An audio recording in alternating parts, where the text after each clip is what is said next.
Will Eevee be able to break into the top 5, or at least score higher than Pikachu? We're rating them all, and Eevee is decent in battle if you remember we're judging it based on when you'd realistically be using it, and in that case its balanced spread of stats aren't bad at all, and adaptability boosted quick attacks and swifts are really solid, 3.5 stars in battle prowess. Then it's actually available earlier and earlier as the generations go on, so it'll average out to 4.5 stars for availability. Eevee's concept is obviously incredible. From having traits of cats and dogs, it was specifically supposed to resemble children's memories of pets, on top of the whole basis of Eevee being its unstable DNA, causing it to evolve into a number of Pokemon for a number of reasons. 5 stars. Its design then I think does an amazing job of portraying the first part of that. It's incredibly adorable, arguably the cutest Pokemon of them all, with the fluffy mane and tail, the semblance of dog and cat features, but it doesn't really do anything with the whole unstable DNA idea. It just looks like a cute fluffy pet. I was on the fence here, and in the polls, 5 stars does win over 4 in a close victory, so I'll end up going with 4.5 stars, meaning its final score is 4.375, not quite in the top 5, but beating Pikachu's score by quite a bit. What's your favorite evolution? LEAFEON is one of the most well-done evolutions overall.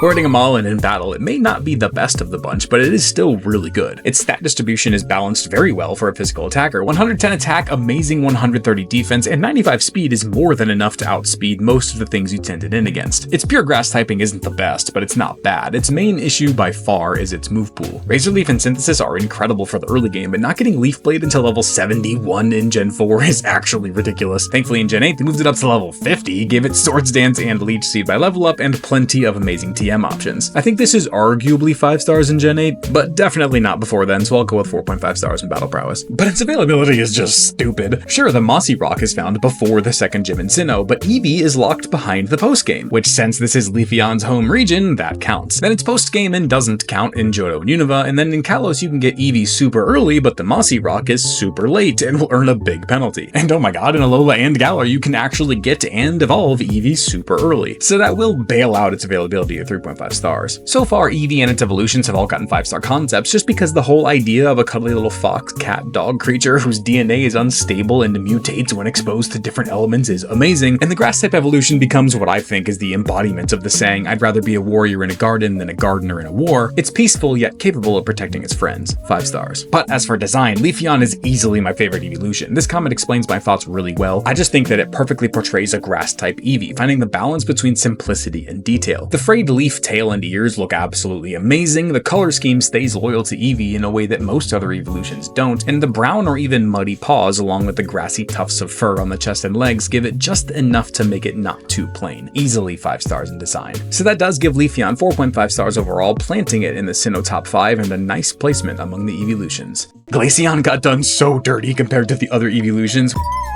Rating them all, and at first glance, its stat spread looks amazing. Its really nice defenses and amazing special attack would make for a fantastic, slower, bulky special attacker, if it wasn't for its pure ice typing, which is probably the worst pure type defensively. Its move pool, similarly to LEAFEON, is awful outside of early Icy Wind until you get Ice Beam, but unlike LEAFEON, they really don't fix that in the later gens other than in Gen 8 where you can get broken moves and raids early. Its stats alone makes me feel like it needs a higher score, but its moves and weaknesses are just so bad, so I think that it has to be 3.5 stars in battle prowess, even though that feels harsh because it easily should have been better. But its availability is even worse than LEAFEON's. We don't count the other regions where it's post-game other than in Sinnoh since it is its home region, but it's actually the same in Kalos and Galar for being locked to either really late game or really early game respectively, but in Alola, where you can get LEAFEON super early, Glaceon is locked until Mount Lanakila, or basically Victory Road, so that will tank its availability down to 2.5 stars. Its concept though, as I've explained with the other evolutions, is incredible. The cuddly little Eevee being exposed and mutated by the elements, and this one turning into an icy evolution will once again earn 5 stars. But its design is the third out of the 4 categories where Glaceon got absolutely screwed. An ice-type Eevee could have been so cool and could have easily been one of my favorites if they either leaned into the mystically beautiful route like my second favorite Pokemon ever, Alolan Ninetales, or a sharp and dangerous icicle-covered idea instead. But no, they just made a light blue Eevee with diamond-shaped ribbon eyebrow things. I like the color scheme and how it kept the feet to body color change like LEAFEON, but other than that, it just doesn't do anything. It could have been so much better. Such a disappointment. 3 stars, which slides Glaceon down to 3.5 stars overall and the worst evolution score by a long shot.